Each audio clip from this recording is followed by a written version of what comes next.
Yes, guys, welcome to another podcast. In today's episode, we're going to be talking about what it's like playing abroad, our experiences, what the struggles have been like. We're going to be comparing the two countries we've played in. So first of all, we're going to start with how Josh made his first move and why he moved here when he did first time.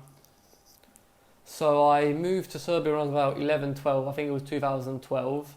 And I moved here not speaking like the language at all. And here where we are currently based in North Serbia, they speak Hungarian and Serbian. So we've had to pick up on both of them, which has been quite hard, but it is what it is. So I came here without speaking any of the languages.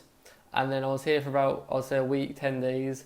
And I went to my first training session at a club called TST, who are currently playing in the first league here in Serbia.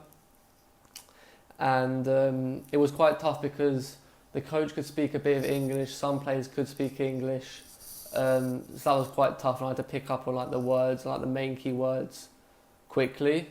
So yeah, that was quite difficult, and I played there for about a year and a half, I think.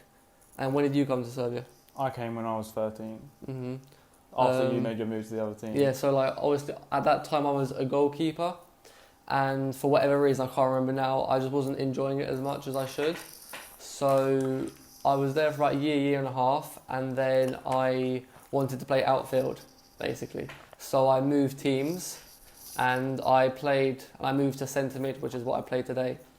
And so yeah, basically I moved teams, moved position, and around, I think I was time 13, 14, I was playing for the youth teams there. And then I don't know if we played for the youth teams together there Yeah, or we not. did, when I just moved. Yeah. So you played, what age group did you play for? Just the one of them?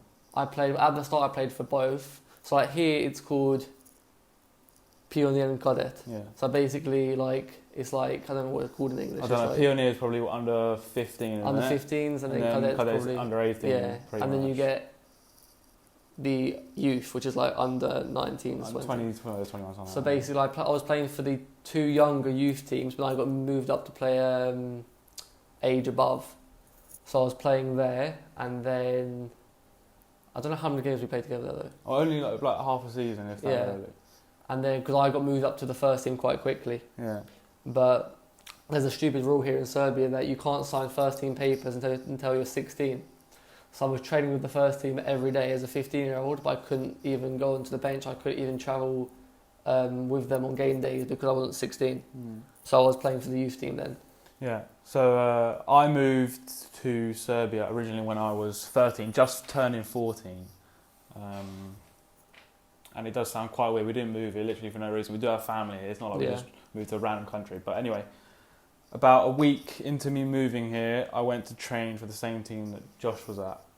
And I was, like I said, 13 turning 14. I got thrown straight into training with the Cadeti, which is like the under-18s team.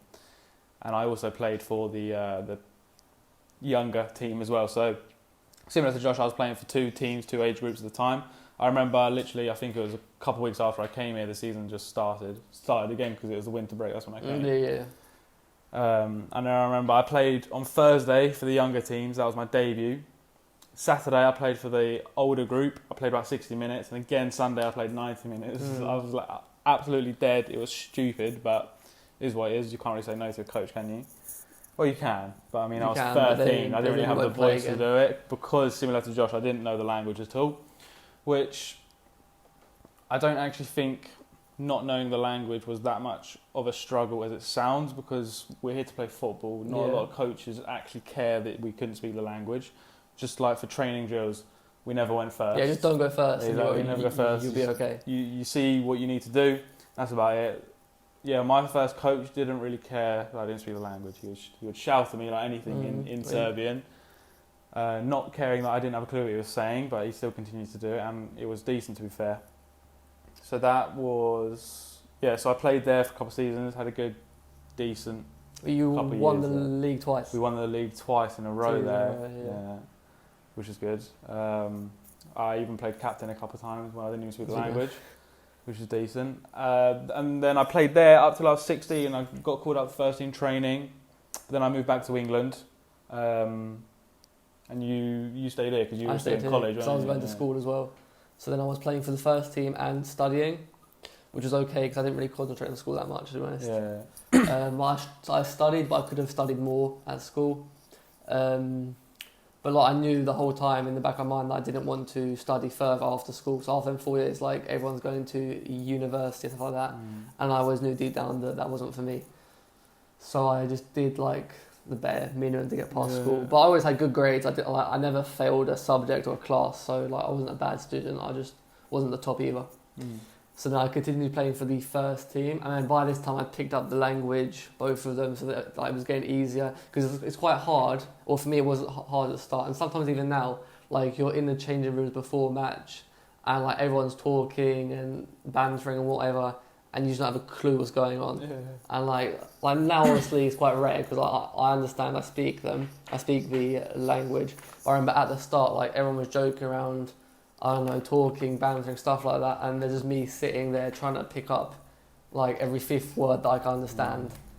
So that was a struggle for me, definitely, like creating relationships with your teammates, because if they can't speak English, you can't speak their language. The only way you can express yourselves to each other is through football. But like you can't use speech, you can only use your footballing skills.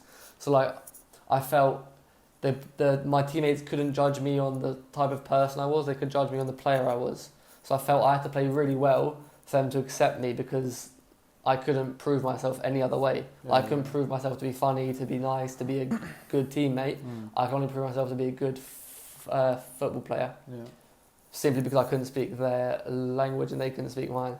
So like that was a struggle for me at the start. But then once you get to pick up the languages, and then they feel more comfortable with you, so they try and speak English to you, they try and say the odd word.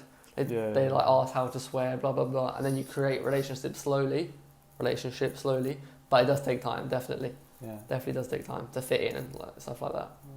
As I was just saying, I moved back to England when I was 16 after I finished what's called primary school here, similar to secondary school in England, or high school.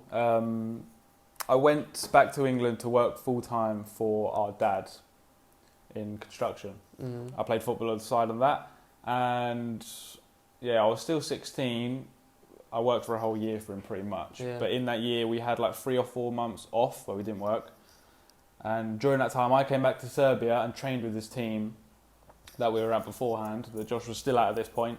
I think you were going for an injury at this point. Maybe. Because probably sounds right. Yeah, because in Serbia there's a thing called bonus player. Which every team has to play, which is under... It's like 19? Now it's 20 because of the coronavirus. Because of the virus, they bumped it up a year, but originally it's 19, I think. So our team has to have one player start, I think, who's like below a certain age. And whilst Josh was healthy, that was him all the time. He was quite lucky in that. Yeah, because I was the only one. So since he was injured, I came in took my place, during my time. I took his place. Luckily enough for me, the coach thought I was the best player under 19. So for about 2-3 months, I literally turned up, signed, trained, and then took the place. I think he hated me at that point. But yes, I started like 8 games in a row, which was okay. And then I moved back to England, and that was pretty much it for my time in Serbia until now. But you had a real issue in that year. Like, we're not going to talk about it in this podcast because it's a whole different subject. But you had an issue with an agent in that year when you went to England. Like short, let's just say it, just like short, what happened? Basically, an agent approached me, and at this time I was young. I didn't really have a grasp on the football industry. We didn't know how it worked. Obviously, this agent sold me dreams, and it went on for ages. But you lost a lot of money. I lost a lot of money for it. But honestly, because he'd worked a year, he'd saved up money, and then his agent come, and then I can't remember. Like, we'll obviously make a podcast because this is a massive subject. Story, and like, we even got people writing to us now on Instagram asking, "Is this agent real? Is this agent real?" Yeah, we even had a client. Yeah, any agent who asks for money up front, 99% is a scam. Never pay an agent up front. But basically, Nathan lost a lot of money. He lost a lot of time because you thought that was a set deal, so you didn't approach other teams because you thought you were going. Was it Ukraine or I can't remember what country it was? But yeah, we'll 100% make a video on that or a podcast because that's a thing that happens a lot today, especially with like young players who are trying to make it pro, and then these scammers come and and they charge a lot of money. Like, you lost a lot of money, especially at your age as a 17-year-old, that was a hell of a lot of money. Yeah, a lot of money to be fair. But it didn't actually affect me too much mentally. I just sort of got on with it, like I do with everything really. But so yeah, I was 17. I moved back to England again to continue work for our dad a bit, and you were still in school and playing at that point, weren't you? Yeah. And then basically I finished school quickly in 4 years. I finished school, and then my plan was to move back to England to play football there. So probably about half a year before going back to England, I started networking, LinkedIn, all the normal stuff, created contacts, and then we found a team in England. Funny enough, we found the same team again, but then I got into the first team. I got sent on loan. You got into the academy setup. Yeah. Which is another subject again completely, which we can make another video again because like a lot of teams to talk about in that, have these academies and they, I don't know, that's a different subject. That's massive. That's a huge subject. To talk about in that. So I got sent out on loan. I was playing well, and then I tore my ACL basically. Had the operation. I was in England a month after the operation. Doctor gave me the all clear. I come back to Serbia and did my rehab here with a strength and conditioning coach. And then I did that for like 5-6 months straight. Then Corona happened. Like I was still meant to have another month with him, but because Corona happened, obviously we couldn't train. So I had to finish my ACL rehab at home, which was good and bad. I saved a lot of money. And after being with a strength and conditioning coach for 5 months straight, you basically know what you have to do. Obviously he knows more than me, but you pick up on things, you learn. And so I finished my ACL rehab, and now I'm back to full training. Thank God, everything. Yeah. But now we're back in Serbia, basically. Yeah. And then when I was 17, so I finished 1 year of working with my dad. Oh, excuse me. Like we just said, I joined a football academy. 2 years of that. Yeah. So the camera did cut out, but we are back. As I was saying, I joined an academy for 2 years. A lot of injuries, which again, because you overplayed. Yeah, I overplayed essentially. But again, that's another subject for another podcast we could talk about. So my second season, I could literally count the games I played on one of my hands. But anyway, I finished that, and then I planned to move back to Serbia because by this point we were bringing in revenue from JNM football and whatnot. But Corona happened. So we could 100% focus on football. Yeah. Basically. But Corona happened, and then I was stuck in England for a couple of months. Airports finally opened. I was on the first flight out here pretty much. Now we're back in Serbia. Got our own place. Now we're truly focusing on football whilst working on JNM full time. And so what's happening this pre-season then? It's a bit weird at the moment. Well, basically pre-season still hasn't officially started because there's no official start date for next season, which is annoying and bad for us because teams are training, but it's not proper 100% focused training because there's no date for next season. So teams are training, but it's not the real training, is it? Yeah. It's just training to keep players fit, keep their touch going, stuff like that, which is good and bad for us. It gives me time for my knee, which is good. That's a plus. It gives me time to get back into full training properly, give my knee time, things like that. We've trained with 2 teams this summer. We've got our eyes set on 1 team, but we haven't signed with any team yet. Nothing certain. Nothing certain, obviously. Until you sign that paper, nothing's certain. Everything's sort of up in the air at the moment. But the season's meant to start in August. But now, if anyone's been watching the news, then people know there's stuff going on in Serbia, which is quite bad, and the statistics on the coronavirus is going up again in Serbia, basically. So no one knows what's going to happen, but we're just concentrating on training and getting fit and preparing for next season, whenever that may start. Yeah, and because of all this situation, we're not doing proper pre-season, numbers in training hasn't been great. Yeah. Standard hasn't been amazing because not a lot of people are in shape. Us two have just come back from 2 pretty serious potential career-ending injuries. Could have been to someone else, whatever. And we're the fittest there definitely. by far. We're very sharp on the ball and whatnot. So that's kind of been stressful. But again, we can't do a lot about it apart from just get on with our football and just train. Another big issue that I've been struggling with, when I was in England for the past 6 months, my schedule has been very consistent food-wise. I've been getting the same meals every week, same shopping. I was tracking for a while calories and macros. Coming to Serbia, all different. I haven't even tracked for one day just because I still haven't found the ideal foods. So I know trying to track my macros would drive me insane. We've still like been eating We're still well. eating well, but like it's costing us a lot of money. Yeah, our budget is lie. through the roof right now. Serbia's meant to be a lot cheaper, and in a lot of ways it is, but we're spending more on food here than in England. We're spending super amount of money on food at the moment because like we don't know, like obviously in England supermarkets are better. Yeah. Tesco's, you go to Tesco's, Sainsbury's, you can find every food, can't you? Yeah. All like for example, you didn't know this. Here in Serbia, you can only buy fruit and vegetables when they're in season.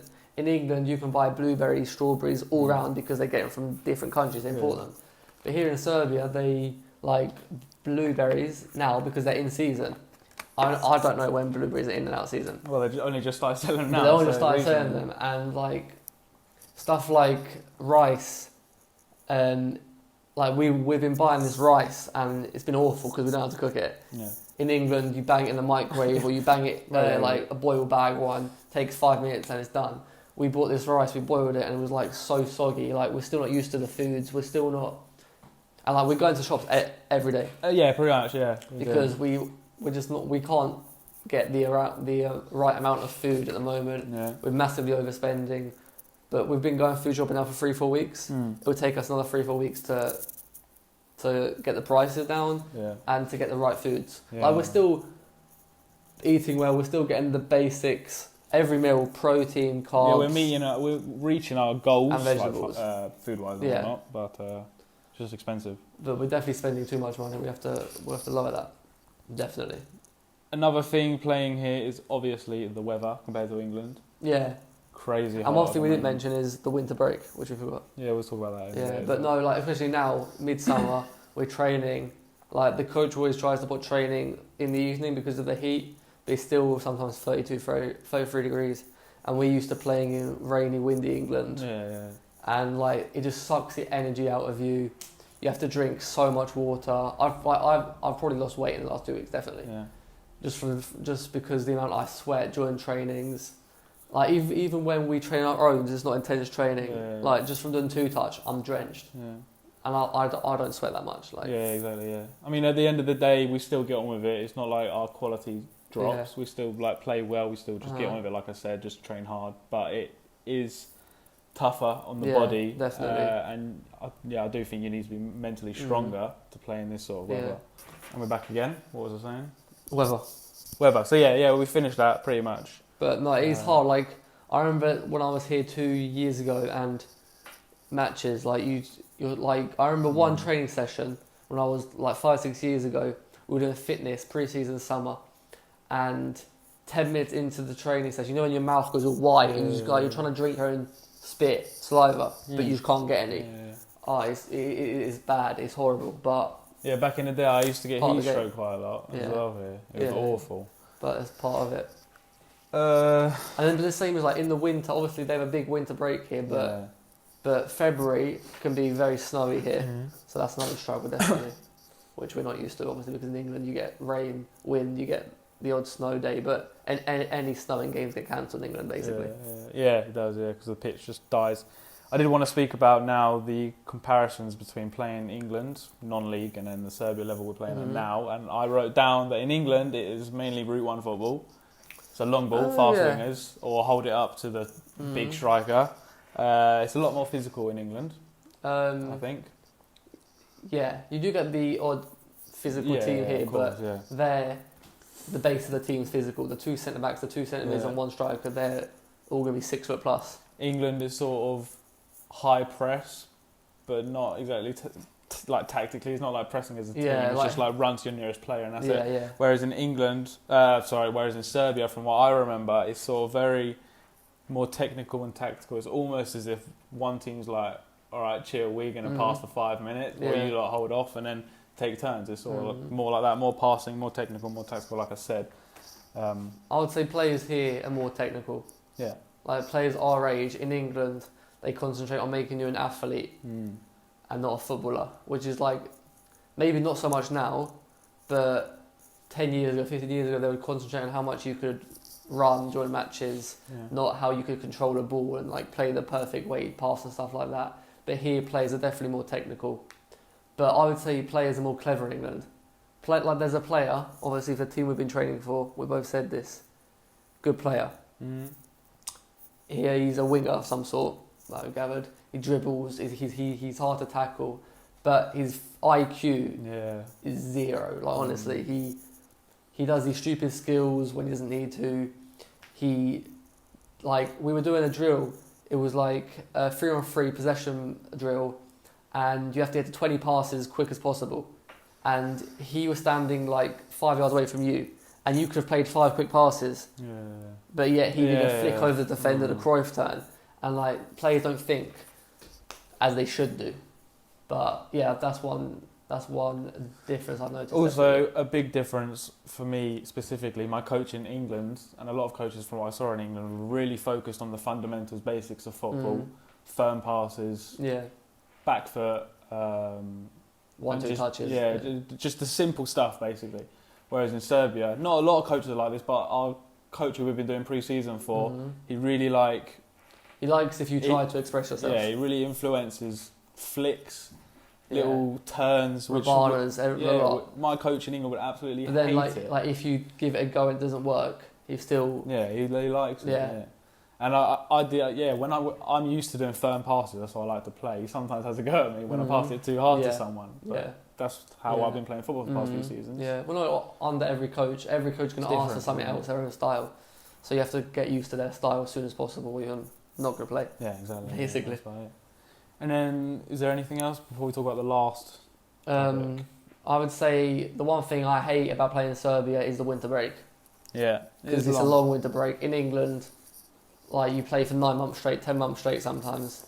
Yeah. So the one bad thing, if you get a bad injury in England, you miss half the season. Here, if you get an injury, you have just before the winter break, you have 3 months to get ready. Big break to do your rehab, But I would, definitely, and like having 2 pre-seasons is a joke. 1 pre-season is like bad enough, but having 2, and then the thing is like it's going one extreme to the other. 1 pre-season is 40 degrees. Next pre-season is minus 10 degrees and snow. I remember doing pre-season once. So our first session, the coach didn't even bring the balls out. We were just running in snow, thick It's going snow. from one extreme to the other. Yeah. Which in England, you have 1 pre-season, 20 degrees, windy, rainy.